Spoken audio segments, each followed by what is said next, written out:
Shinegreymon is the first fresh deck of BT13 that I'll be going over for this Friday episode. Style-wise, this deck has a very vast range of what you can do with it. Personally, playtesting red base takes it to an aggro to late game style, while yellow base keeps you on a more control level. Don't worry, this is one of few episodes where I explain which cards I feel work best in which. While it does take the guesswork out of some of what you can do, definitely test accordingly to your local. I don't have all the answers, but I can point you in the right direction. For the build presently on screen, my variant that I've been testing looks at specific text for the upcoming format. But if Mirage Galgamon is the deck local to you that you're facing, there are a few changes that I would recommend. I also factor in recommendations for even an Ultimate Cup variant, despite the restriction to BT12 Marcus Damon. When it comes to eggs, you have quite a few options to go with. Because all of your level 3s will likely be some variant of Agumon or even red-yellow Agumon, you're pretty much able to select from any number of Koromons. BT5 Koromon for the card draw, BT9 Koromon for the DP buffs, or BT12 Koromon that DP reduces by 1k on your turn, when one of your red or yellow tamers becomes suspended. Personally, if your local is running predominantly Mirage Galgamon, you may forego BT5 and go yellow based because the Koromon is mandatory when attacking. Luckily, your main attackers would typically be Marcus himself.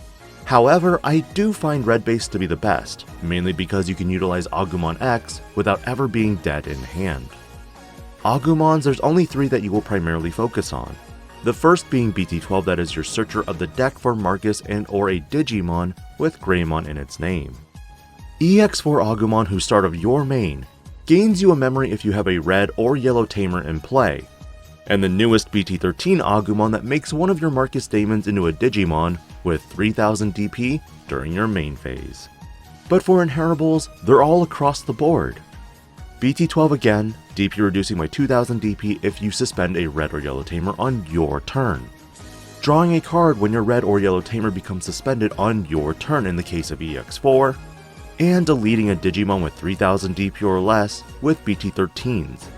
And while you could run Agumon X as well for additional searches for a Greymon, you will not find an X-antibody in this deck. I like to have a minimum of 12 rookies in my decks when I can, but if you want to make changes, check out one of my Tactical Tuesday videos, link in the description below, where I talk about percentages of chances of you having at least one rookie in your opening hand. That being said, I prioritized the BT12 Agumon for the searching, and the BT13 Agumon for converting my tamers into fighters. And of course, Agumon X for searching for your Greymon Digimon. Honestly, finding your Greymons can be very important. Geo Greymon wise, again, there are a slew of them you could run. BT12 that lets you play a Marcus Daemon if you don't have one in play.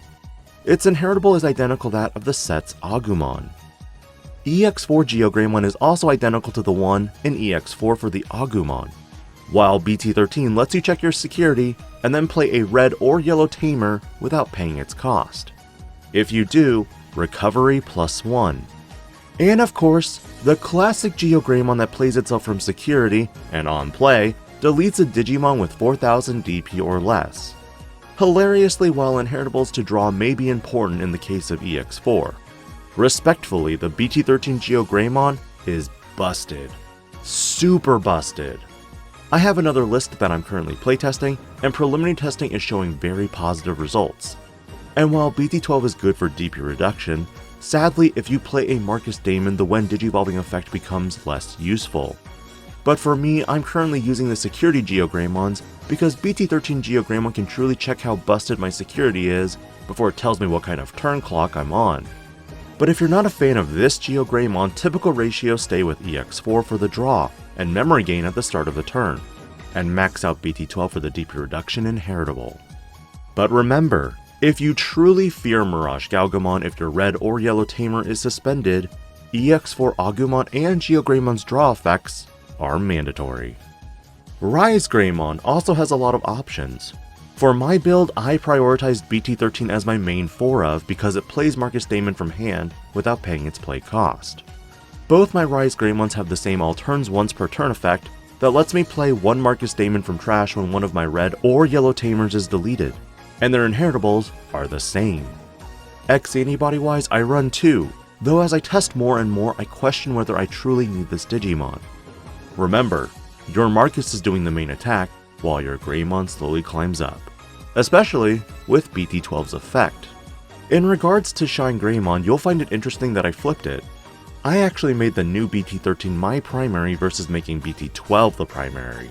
While yes, BT12 does reduce my opponent's security Digimon by 3000 DP for each red and or yellow tamer, and also hit one Digimon with the same effect, none of his main effects actually converts my Marcus Daemons into an attacking Digimon, which means you're reliant on BT12 to make himself into one by paying memory. It's not a bad thing, it's just more of a, if your Marcus Daemon isn't a Digimon, it won't check security. But with BT13, you can convert one of your Marcuses at minimum on Digivolving and then subsequently at the beginning of your turn into a blocker. If your opponent attacks, when the Marcus is suspended, unless that Digimon has 10,000 DP before DP reductions, Marcus can protect thanks to BT13's All Turns effect that reduces an opponent's Digimon by 6,000 DP. But if it's BT13 Marcus, you can trade with Digimon with a stat line of 12,000 instead. Burst Mode is a new Digimon to bring to the table, and while you could bounce your Marcus to play it, do remember that BT12 Marcus Daemon can Digivolve into it as well, since it is a yellow Digimon with Greymon in its name. So do consider this instead of returning Marcus to hand, as you can now have a permanent Shinegreymon Burst Mode versus temporary. One reason why I like BT13 Shinegreymon more as well is because it definitely works better with this Burst Mode. Because those extra buffs and security attack buffs are gone once you Digivolve over the BT12 one.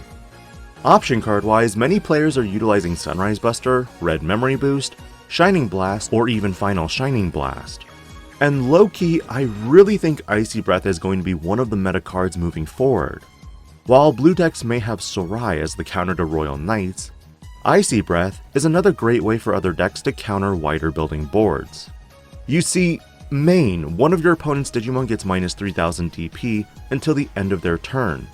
Then if there are a total of 6 or less cards in both players' security stacks, all your opponent's Digimon gain security attack minus 1. The fact is, this card's effect will trigger regardless, whether your opponent hits it in security or trashes it. Even in cases like Beelzemon who may trash this card, if they don't have the starter deck Beelzemon, they will not be able to check that last security for game. Likewise, Omnimon X from BT10 hits it as the last security, doesn't matter if it doesn't have +1 security check. Sunrise is typical, but the more I play it, the more I start to ask myself, am I playing this card because it was restricted and it's good? At times you may not even have the Tamer in hand, which honestly sucks, but that's just how the game is sometimes. And finally for Tamers, you will run 4 BT12 Marcus. You will run 4 BT13 Marcus. BT13 Marcus's on play effect lets you suspend it and deal 3000 damage immediately to something. Which means if your opponent hits this Tamer first, and you reduce enough that your Geogreymon pops out and deletes the Digimon, more power to you. Unfortunately, if you didn't have the Agumon or Greymon out, you'll miss out on that memory gain. This Tamer will also be popular for Royal Knights, considering it's one of few ways to rid your opponent of their floodgates. But BT12 is the main Tamer because when this Tamer attacks, you can Digivolve one of your Digimon into a yellow Digimon with Greymon in its name without paying the cost. If you have a memory fixer and 3 of these Tamers, you might be able to attack with each Marcus to Digivolve from an Agumon all the way up to Shinegreymon without paying a single memory. Worth it? I think so. Unfortunately for strengths, this deck isn't exactly what you'd call Speedy Gonzalez, like other Greymon decks. Additionally, it doesn't have the same protection factor with x-antibody. As a result, while you may be able to Digivolve for cheap, if you happen to hit an option card that deletes your Greymon stack, well, it's time to rethink your life choices. The main highlighted areas on screen are where you can adjust, predominantly with level 4s being do you choose more security based with insider knowledge, or do you play based on inheritables. For level 6s, the main contention is do you prefer BT12 or BT13 Shinegreymon, and for the option cards, do you prefer memory and consistency or pseudo security bombs. As for your Ultimate Cup variant, with the restriction of BT12 Marcus Daemon, is the deck viable? It will be considerably slower.